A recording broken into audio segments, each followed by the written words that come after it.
Hey guys, this is Drake's Kitchen, where we're open 247-365, and we're gonna make some pork pot stickers today. Hope you guys like them.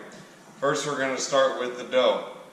You start with some flour. All-purpose flour is fine, and we're gonna use some water. And we're gonna well, first, let's pour in the salt. Get some salt in there. Let's mix that around. You can use a spatula or you can use a fork. Either or is fine. Then we're going to pour in the water. I use the King's Arthur flour. I prefer using in my recipes. It provides a high gluten content, so it gives a good bounce on the pastries or any type of breads you do. And we're going to slowly mix this in. We're going to kind of push it in, just folding it over. Slowly incorporate that. It's going to be a little messy at first, but it'll start forming into a dough. Just keep stirring it around.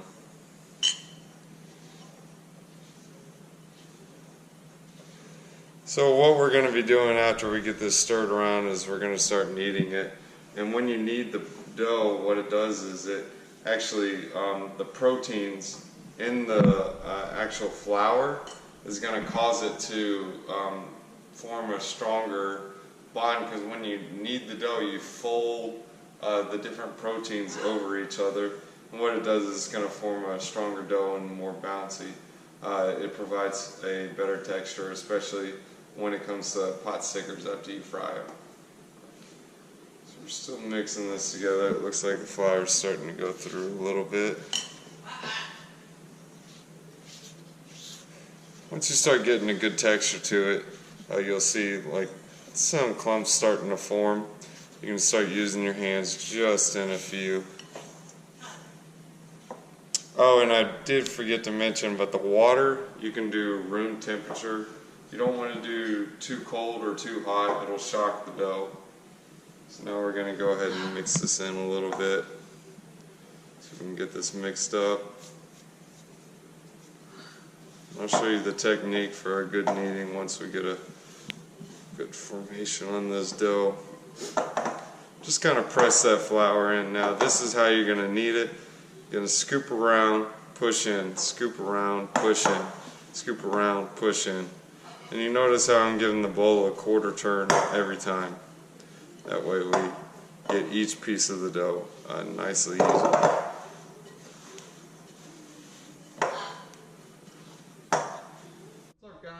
With Drake's Kitchen, and we're back working on this dough for the chicken pot stickers. Looks like the gluten content's doing its work. This dough is really tough, good punching. But anyways, you see, this is the method that you want to do, is you want to fold it over. The dough looks a little ugly right now, but we're going to let it sit in a few. But this is how you're going to fold it in. Constantly fold the proteins. That way they get tighter and form a stronger bond and give it a more bouncy texture. You can kind of see how the dough just bounces right back. That's what you're looking for. That's also why we added added the water at room temperature. When you use it too cold, it causes everything to shrink up. If you add it too warm, everything gets all loose and runny. That's why if you do it room temperature, it's just right. Now we're just kind of folding the dead ends, just rolling together.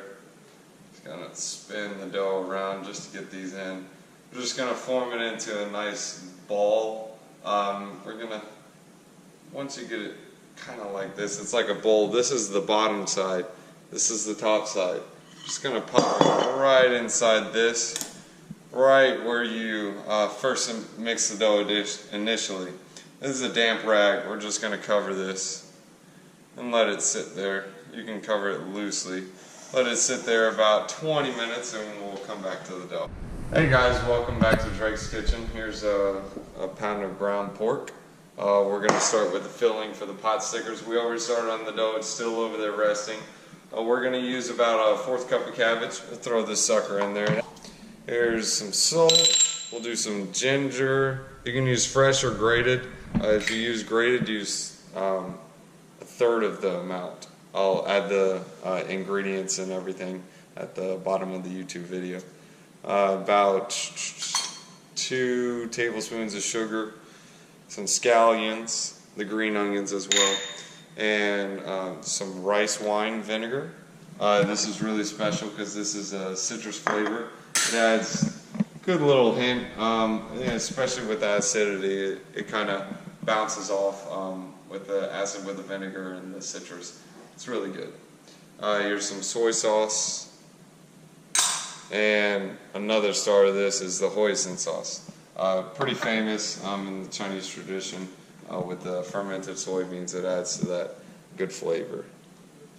We're going to use about 2 tablespoons of that. It's almost like a soy flavored barbecue sauce. It's pretty good. We're just going to stir this around. This is just your filling, so it doesn't have to be anything fancy. We use a rubber spatula just so we can scrape the sides just for the sauce and everything. Just make sure everything's incorporated in there. It's just going to take a few spins, but nothing big. And what we're going to do is we're going to roll out that pastry dough pretty thin, and we're going to fill it with this. And after we fill it, we're going to steam it, or you can boil. Either or is a good way to cook the inside of it, and then the fry gives it the texture on the outside. Alright, we're back to Drake's kitchen. Now we're stirred up pretty well. We're going to season it with pepper, the final touch. I'll go ahead and give it a bunch of twists. Don't forget, guys, this is my big pepper. Always forget to add it. Can't forget it. Give a couple turns of that, and then we're going to mix that around. And that should be evenly mixed right there. Oh, spilled a piece of cabbage. Gotta save that fiber, guys. Don't get constipated. Alright, we'll put that on the side. Now we're going to work on the dipping sauce. Dipping sauce, you can just pop these in after the stickers come out. You can even plain or dip. I prefer dip. It tastes really good. So we got a lot of aromatics in this. So what's going to happen is you're going to at least let this sit 20-30 minutes just so the oil and the vinegar can penetrate into those aromatics, which are your red pepper flakes, your scallions. We'll start with them first. Add some scallions, red pepper, oil, and here's the vinegar. This will break down those aromatics, and some soy sauce or sodium. The type of oil we're using is the sesame oil. It adds a very good texture to it.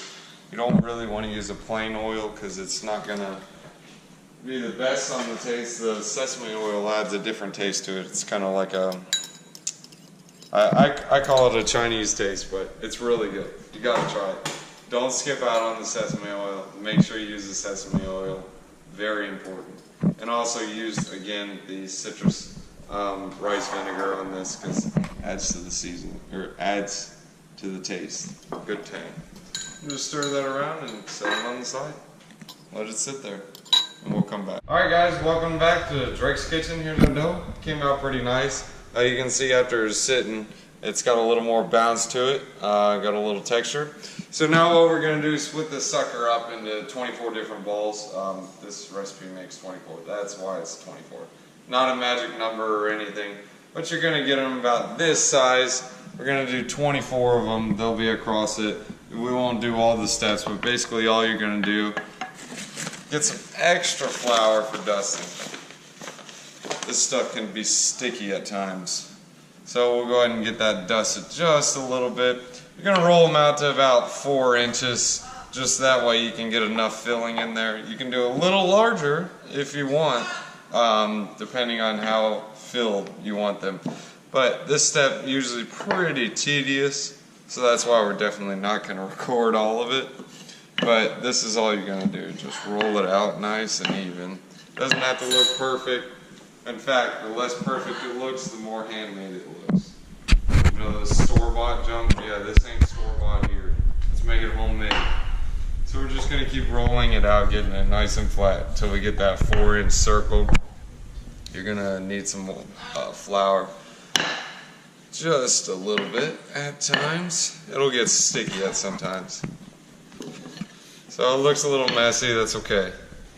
Get it to about 4 inches. You want to get it really, really thin. So almost to that point to where you can see how thin you want to get it. You want to be able to see through it. So a lot of people call it the newspaper trick.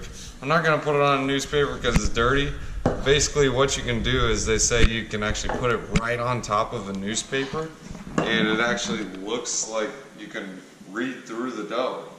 So it's not thin enough yet. Let's give it a couple more rolls. I just want to show you that part. Alright, so this should be good enough right here. This one's a little big for a dumpling. I've rolled the ball a little bit too big. But you see how you can read through it? That's the thinness you want on it. So what we're going to do is we're going to fill these suckers up. I'll show you guys in a second. Welcome back, guys. Drake's Kitchen. Alright, what we're doing is we're filling these dumplings. We rolled out the 24 sheets. It's about 4 inches, maybe 6 inches. I like them bigger. So we're going to go ahead and fill these. We got the water boiling back there. The water's going to boil for about 4 minutes for each dumpling. Cook them through and then you're going to pull them straight out. Use a slotted spoon. We're going to drop it right in that skillet and we'll cook for about 2 minutes. So we're just going to go ahead and finish folding these dumplings and we'll get back. Alright, so here's the technique on how to do these suckers. You're going to get about a spoonful. We've made these bigger so you don't have to put this much in, but we like them meaty. So what you're going to do, put it right in the center, and you're going to wrap it together, and just kind of crimp it around, then you're going to close it together. There's your dumpling. Alright guys, we're back in Drake's Kitchen. We're going to start with the dumplings. We got this water boiling. Probably going to do about 4 at a time. Going to drop these suckers in, trying not to get them to bust open, but we'll probably bust a few. We'll do 4 this time.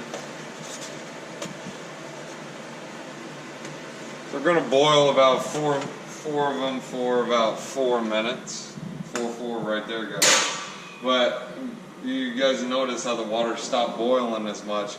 It's because the dumplings are cooler, so they're going to bring down the temperature. That's why you can't get a big pot and just slap them all in there. They just won't cook through. You want a higher heat for the boil, because if you have it like a mid-temperature, the flour is going to start breaking up into the water. It's going to separate everywhere, so that's also why we're only doing it 4 minutes. Just to get the inside of it. So you're going to make sure these dumplings aren't flying everywhere. You see how they kind of suck together with that water? It's almost like putting in, let's say, an empty bottle in a pool. It starts vacuuming close, and that's what's going to happen with the dumpling. So we'll let that boil through and come back and we'll put them on the skillet. Alright guys, welcome back to Drake's Kitchen. We just pulled them out of the boiler, let them sit. Now we got this thin layer of oil. We're going to go ahead and stick it on there. That's the sear we're looking for.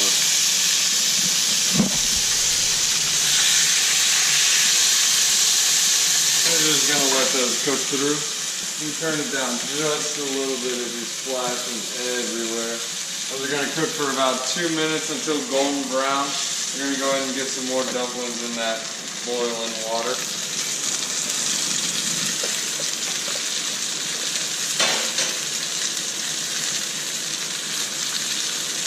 Again, do about 4 at a time so that water doesn't get way too cool. As you notice, it kind of cooled down again.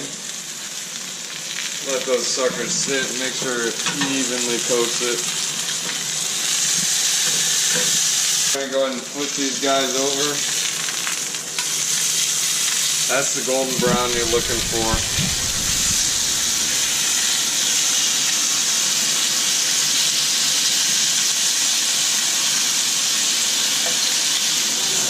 Try not to break them, they may break on you. We got 24 of them, so we're good. Make sure they get evenly coated with oil. Gonna add just a little more oil. It's already kind of hot over here.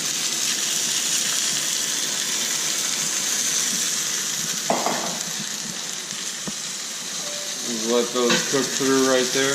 Alright guys, we just plated the Potstickers. Here they are. We topped them with a little bit of spicy mayonnaise. And we put some parsley flake on it just for color. You can use tones or you can use whatever kind you want. I usually say the cheapest as long as it tastes good. Enjoy, guys.